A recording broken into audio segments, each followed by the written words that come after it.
The furnace stopped at 1:17 on a January morning, and Linda Parker knew the exact time because the silence woke her. For most of the night, the old machine beneath her house had rattled like a cart crossing loose boards.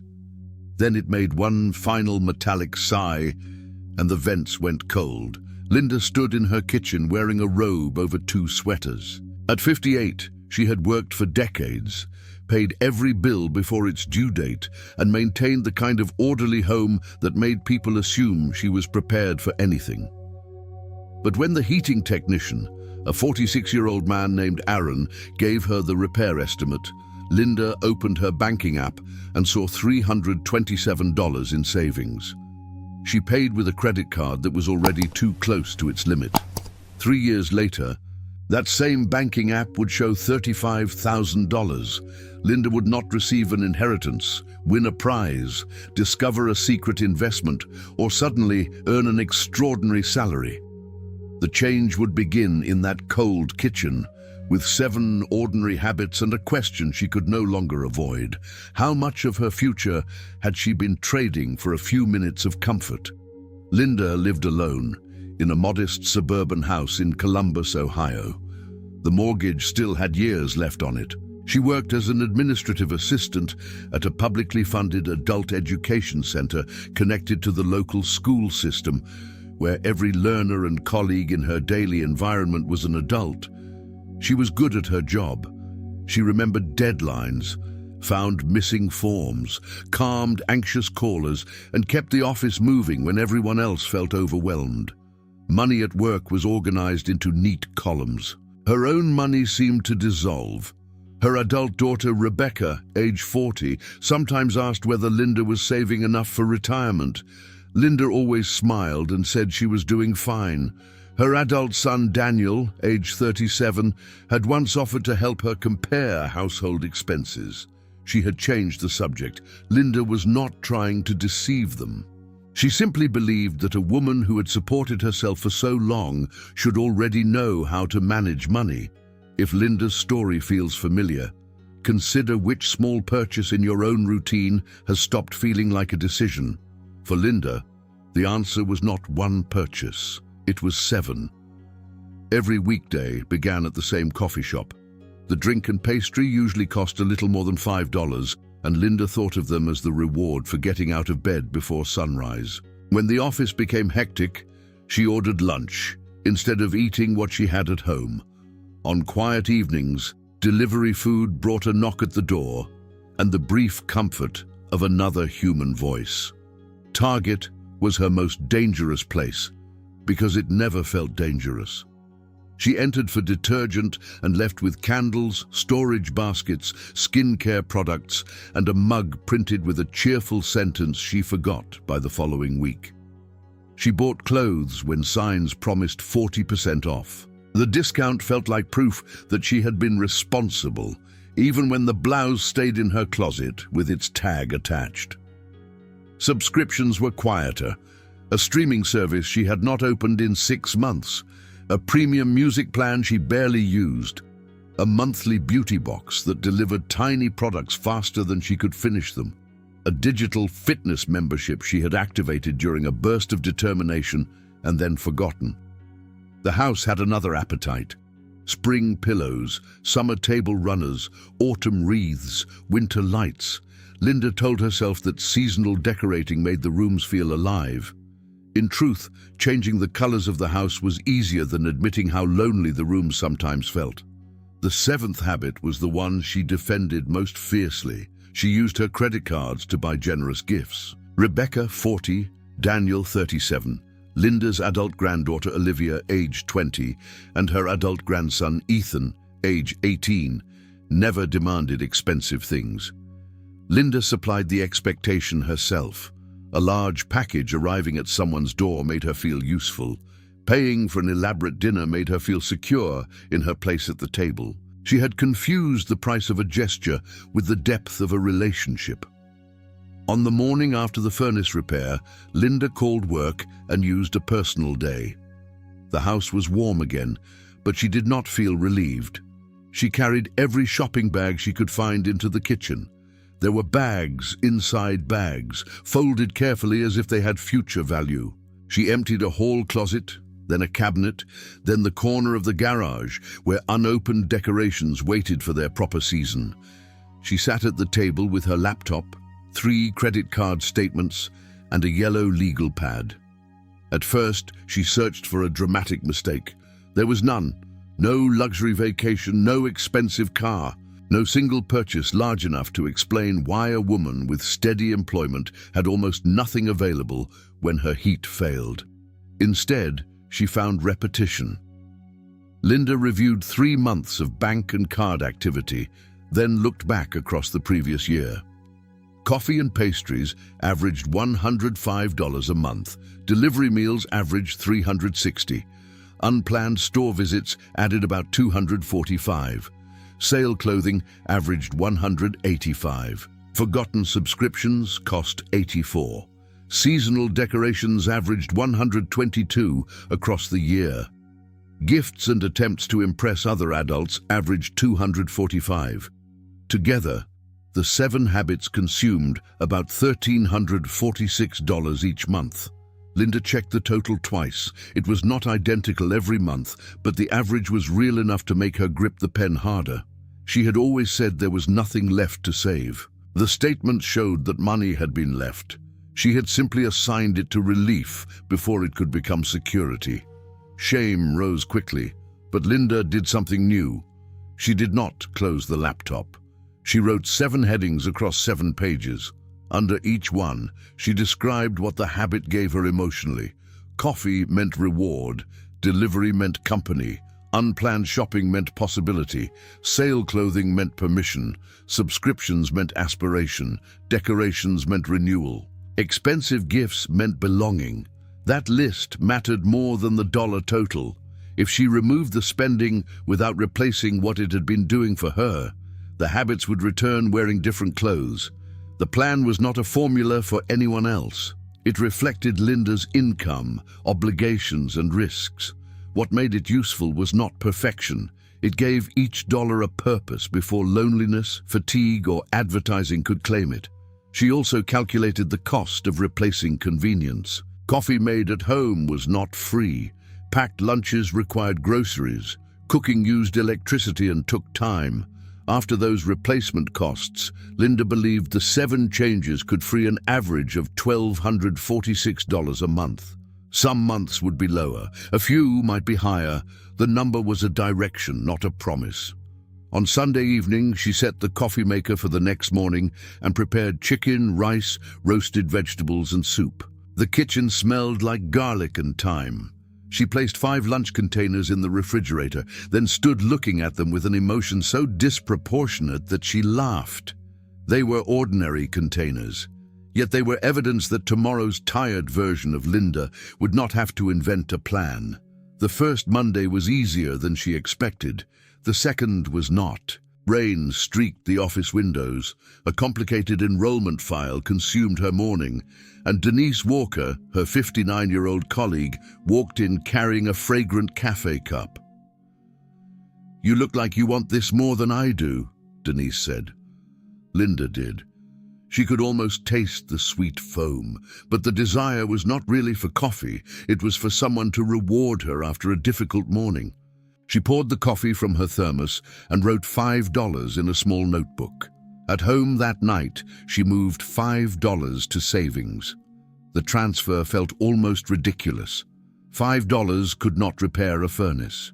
It could not resolve a mortgage or create a retirement, but Linda understood that the point was not the power of one transfer. The point was proving that the decision belonged to her. Delivery meals were harder because they arrived at the loneliest hour of the day. Linda would sit in the living room, hear the refrigerator hum, and reach for her phone. To interrupt the pattern, she made a rule.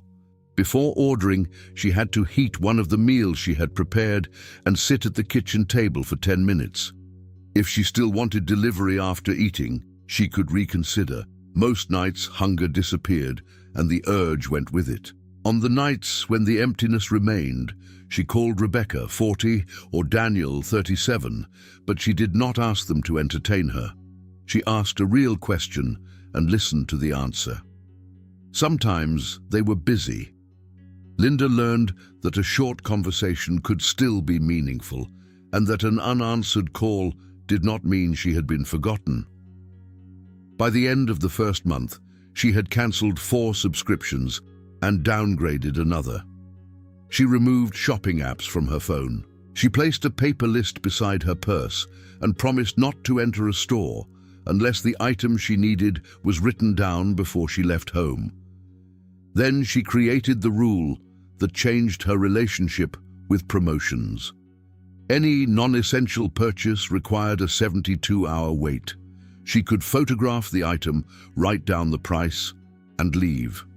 If she still wanted it 3 days later and it fit the spending plan, she could return. The rule did not declare every pleasure irresponsible. It separated desire from urgency.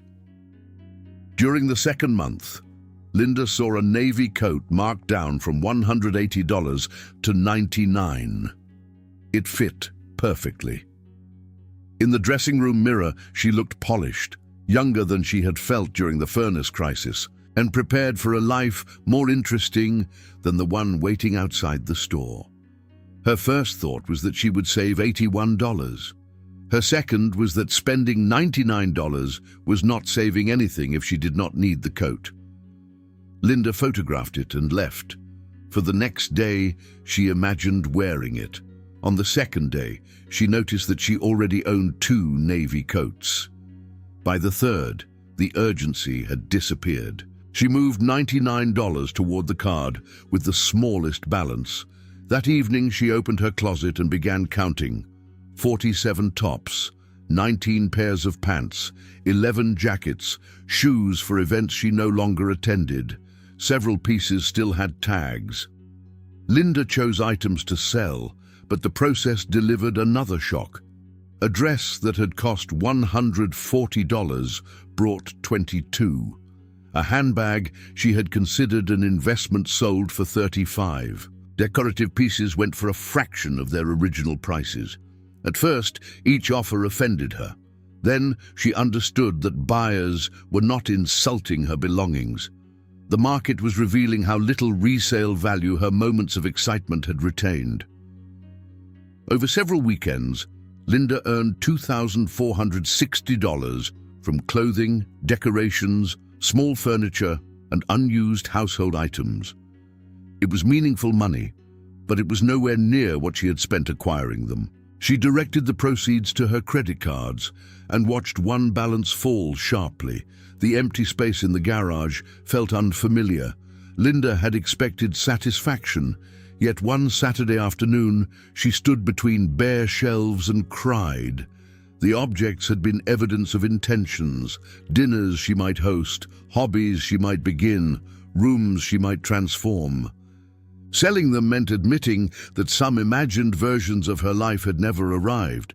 She almost drove to Target afterward. Instead, she went home, made tea, and wrote on the legal pad, "I am not selling my future. I am making room for it." The sentence was not magic. She still felt lonely, but for the first time, she allowed the feeling to exist without immediately purchasing something to cover it. The most difficult boundary appeared 2 months before Olivia's 21st birthday. Olivia, Linda's adult granddaughter, aged 20, had mentioned needing a new laptop eventually.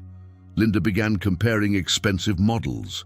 She imagined the surprise, the grateful embrace, and Rebecca, age 40, telling everyone how generous she was. The old Linda would have placed the purchase on a card and worried later. The new Linda waited 72 hours and then called Rebecca. "I was thinking of buying the laptop," Linda said. "A good one." Rebecca was quiet for a moment. "Please don't." Linda felt the refusal as a small humiliation. "I can handle it." "That isn't what I mean. Olivia is 20 and has a plan to save for it. She'd love dinner with you. She talks about your baked ziti all the time." Linda stared at the shopping page on her screen. Dinner doesn't feel like enough. "For whom?" Rebecca asked gently. The question stayed with Linda. She closed the page and invited the family to her house. Rebecca, 40, Daniel, 37, Olivia, 20, and Ethan, 18, arrived on a Saturday afternoon carrying salad, bread, and a playlist. Linda made baked ziti. They ate at the table she had once covered with bills and shopping bags. After dinner, Ethan, 18, asked Linda to teach him the card game she and Daniel played together as adults. Olivia, 20, washed dishes beside her. Rebecca packed leftovers.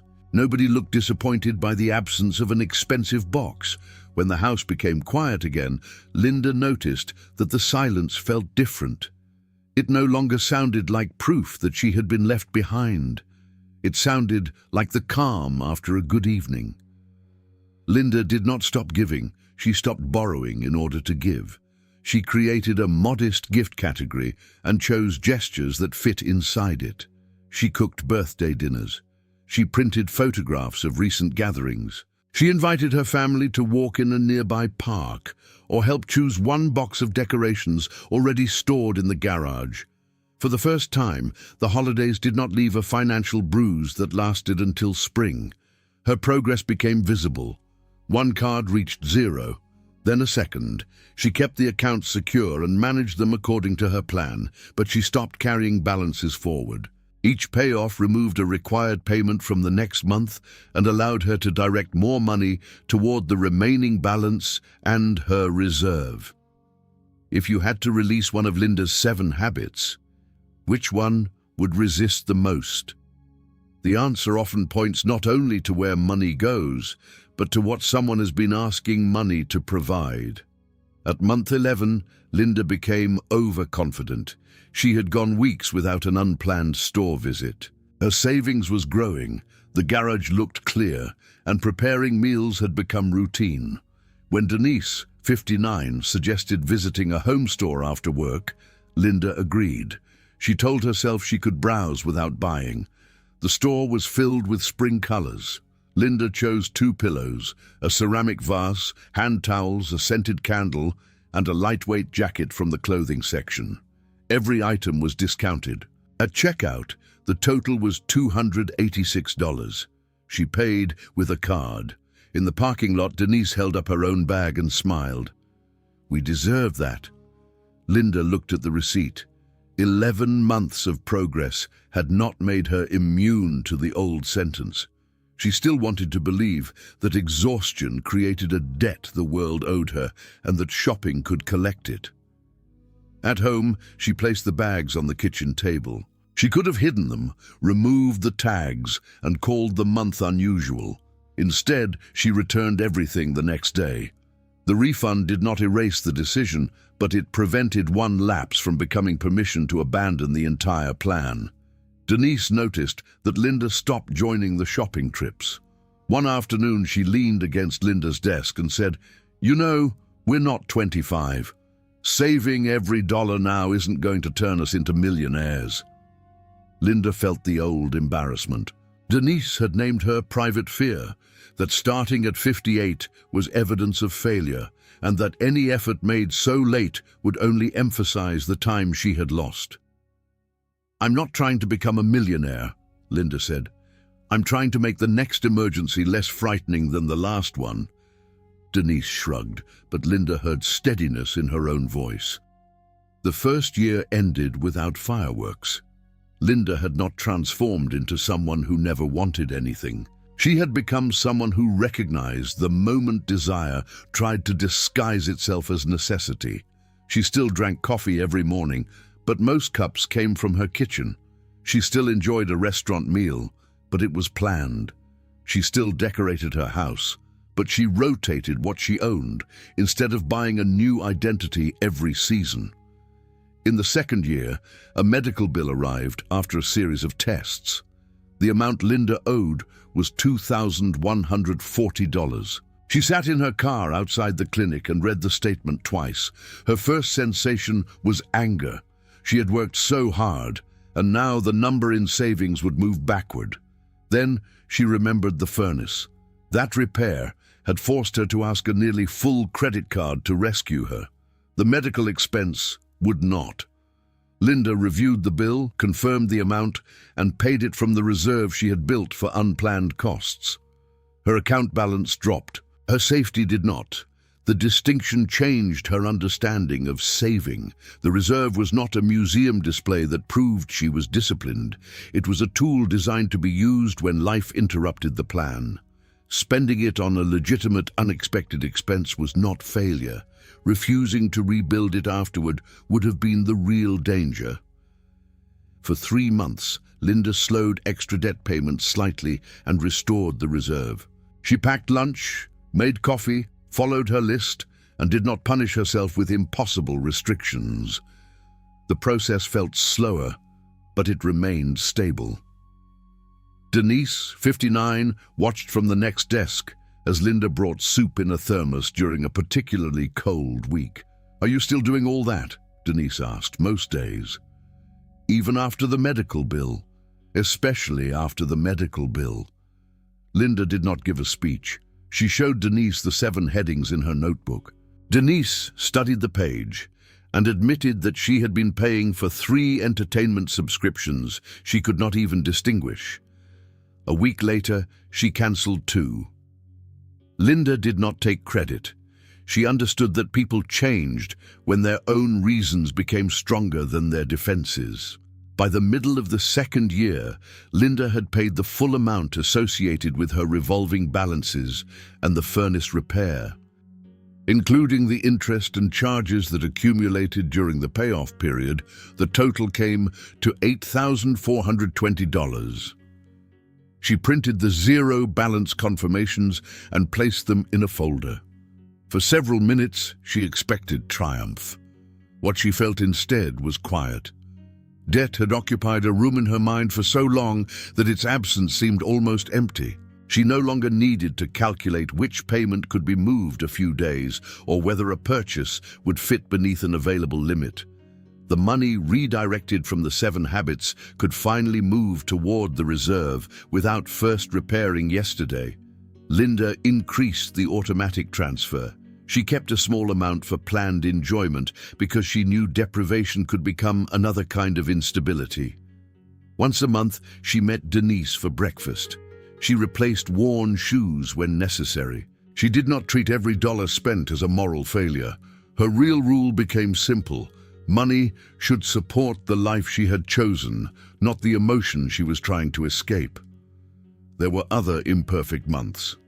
A car problem, a plumbing visit, and 2 smaller shopping lapses became part of a total of $2,083 in unplanned costs and mistakes across the 3 years.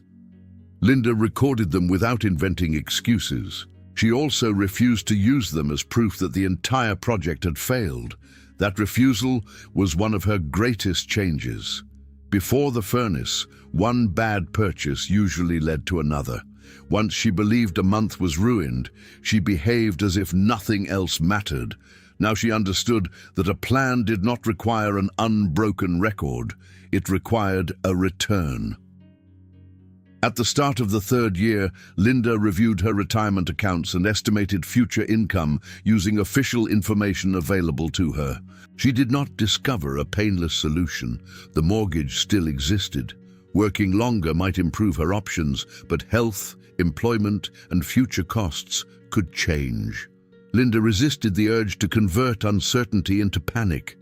$35,000 would not purchase a complete retirement.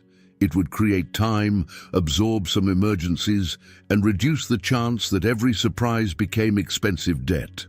That was enough to make the goal meaningful without pretending it solved everything. She wrote the number on an index card and placed it inside the cabinet where she stored coffee. Every morning, she saw it before brewing a cup. The ritual that once consumed money now reminded her what she was building. Rebecca, age 40, noticed that Linda seemed calmer. During a family dinner, she asked whether the changes felt restrictive. "At first," Linda said. "Now the old way feels restrictive. Every purchase already belonged to a future payment." Daniel, age 37, asked what had made the greatest difference. Linda could have named the automatic transfer or the waiting rule. Instead, she said, learning that I don't have to spend money to earn my place with you." Nobody rushed to answer. The truth was too important for easy reassurance. Then Rebecca reached across the table and took Linda's hand. "You never had to," she said. Linda looked at Olivia, age 20, and Ethan, age 18, laughing over a card game at the other end of the table. She understood that her expensive gifts had never purchased love. They had purchased temporary relief from her fear that love might disappear. When that fear returned, as fears do, Linda learned to name it. Sometimes she called someone. Sometimes she walked. Sometimes she cooked enough soup to share with Denise, 59. Sometimes she sat in the quiet house and allowed herself to be lonely without treating loneliness as an emergency that required a transaction. Near the end of the third winter, Linda's savings balance reached $34,812. She checked it before work and felt her heart accelerate. The goal was close enough to touch, and suddenly every ordinary expense felt threatening. She considered canceling a planned dinner and postponing a necessary oil change so she could reach $35,000 immediately. Then she recognized another trap. A financial goal was supposed to serve a stable life. It was not supposed to make her neglect maintenance or withdraw from people. Linda kept the dinner. She changed the oil. She waited for the next scheduled transfer. On a Tuesday morning, 3 years after the furnace failed, Linda woke before the alarm. She walked into the kitchen, filled the coffee maker, and listened as the water began to move through the grounds. The house was warm. The seasonal mug in her hand had been purchased years earlier, and she liked it more now that it no longer arrived with 5 replacements. She opened the banking app. The balance read $35,000. Linda sat down. She did not shout. She did not photograph the screen or begin planning a reward purchase. She rested both hands around the warm mug and remembered the woman who had sat at the same table with $327, a repair charge, and bags filled with things that had promised comfort.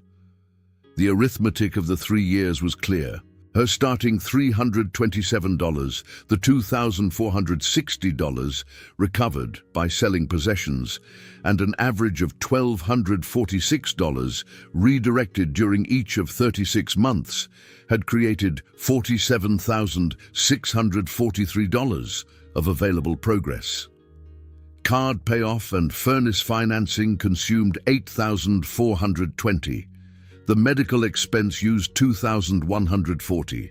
Other setbacks and mistakes used $2,083. What remained was exactly $35,000. The result belonged to Linda's fictional circumstances. Another person's income, housing, health, debt, responsibilities, and timeline could produce a very different number. The lesson was not that 7 cancelled habits guarantee $35,000. It was that repeated spending and repeated saving both become powerful when given time. Linda's mortgage statement still arrived. Retirement decisions still waited. The house could need another repair. $35,000 did not make her wealthy or invulnerable. It made her less afraid. Several weeks later, Denise, now 62, asked Linda to explain the 7-page notebook to a few women she knew. Linda resisted. She had no financial credential and did not want anyone to mistake her experience for professional advice. "Then don't advise us," Denise said. "Just show us what you did." Linda reserved a small room at a community center. 6 adult women, all older than 35, attended the first meeting. Marisol Grant, age 63, brought a folder of unopened statements. Another attendee brought a list of subscriptions. Linda brought blank paper, pens, and her old yellow legal pad. She began with a clear explanation. She was not an expert, and the meeting could not replace individualized financial, tax, legal, or investment guidance. She was sharing a personal framework that had helped one woman see where her money was going and decide what she wanted it to do instead. Linda drew 7 columns on a whiteboard. She did not tell anyone to stop buying coffee or decorating a home. She asked what each repeated expense provided emotionally, whether it still provided value, and what might serve the same need without weakening a more important goal. Marisol, 63, raised her hand. What if I should have started years ago? Linda knew the question was not really about mathematics. It was about grief. Then you can be honest about the years, she said, but you still get to decide what happens to the next dollar. The room became quiet. Linda recognized the expression on Marisol's face because she had worn it herself, regret beginning to loosen its grip. The meetings remained free. Linda never promised a result, promoted a product, or presented herself as proof that one plan worked for everyone. She helped the women organize questions, notice patterns, and find reliable public resources.